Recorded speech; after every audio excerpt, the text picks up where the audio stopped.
Hi everyone, good evening. যেখান থেকে এই মুহূর্তে আমার ভিডিও দেখছেন সবাইকে জানাচ্ছি অনেক শুভেচ্ছা।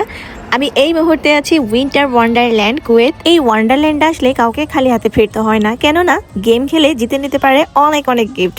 দেখতে পাচ্ছেন এর মধ্যে সবাই কিন্তু একটি করে গিফট হাতে করে নিয়ে যাচ্ছে। আর এই গিফটগুলো পেতে হলে অবশ্যই টিকিট কেটেই কিন্তু গেম খেলতে হবে, আর গেম খেলে জিতে নিতে হবে এই সুন্দর সুন্দর গিফটগুলো। শীতকাল আসলেই যেন মধ্যপ্রাচ্যের দেশগুলো প্রাণ ফিরে পায়, তাদের মধ্যে কুয়েতও রয়েছে।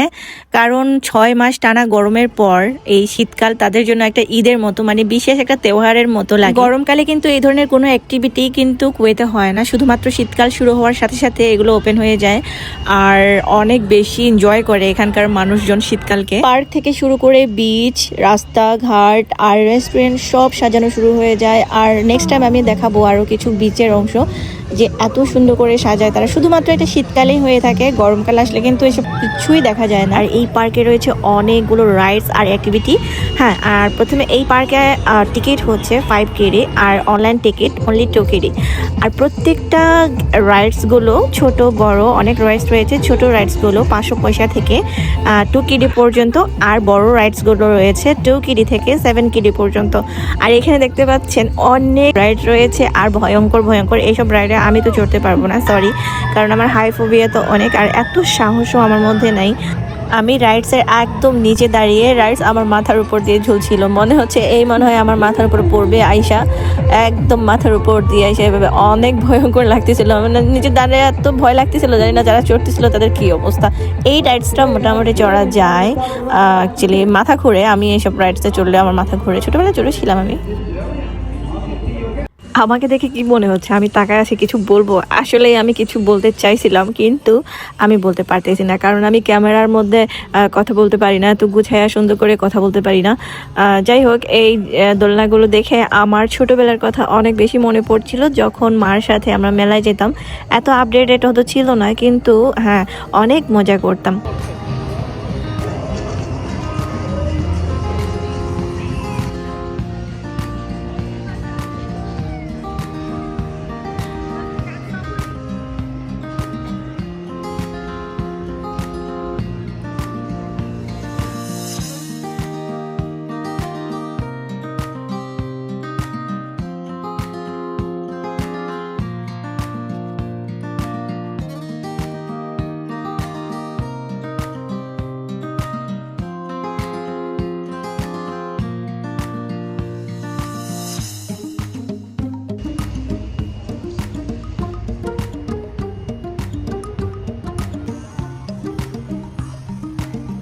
সত্যি কথা বলতে প্রতিদিন যখন অফিসে যাই বা আসি, তখন প্রায় সময় রাস্তার পাশে এই পার্কের কিছু অংশ দেওয়ালের সাইড থেকে দেখা যেত।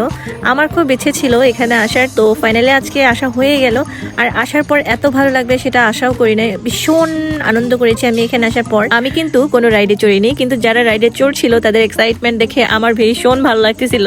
আসলে মাঝে মাঝে অনেক কিছু আছে যে আসলে দেখেই শান্তি পাওয়া যায়, আজকে আমারও সেই অবস্থা। তো তাছাড়া পার্কের প্রত্যেকটা জায়গা এত সুন্দর করে লাইটিং করা, ছোট ছোটগুলো প্রপসগুলো রাখা আছে। আর পুরো পার্কটা যেন নানা রকম প্রপস, ডলস, তারপর এই যে গিফট হ্যাম্পার দিয়ে ভরাই ছিল।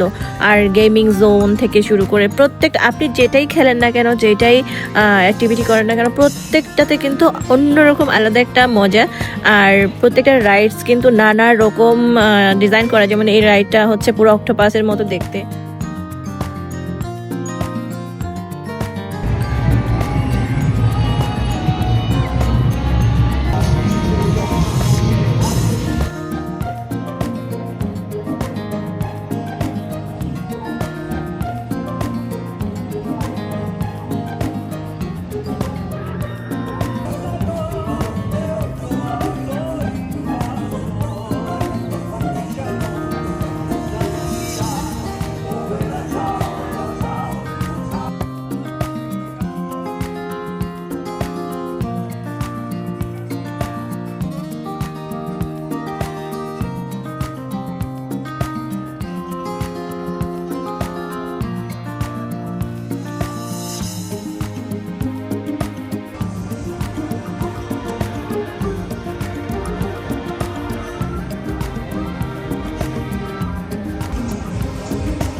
অনেকক্ষণ ঘোরাঘুরি করার পর আমরা চলে আসলাম ফুড জোনে, কারণ এক কাপ চা না হলেই নয়, কারণ এই মুহূর্তে কুয়েতে প্রচণ্ড ঠান্ডা পড়তেছে যা বলার বাইরে।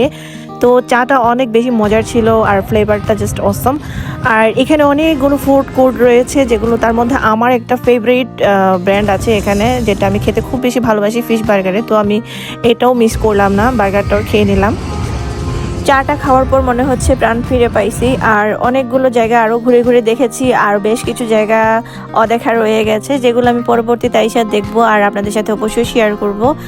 সবাই ভালো থাকেন, বাই বাই।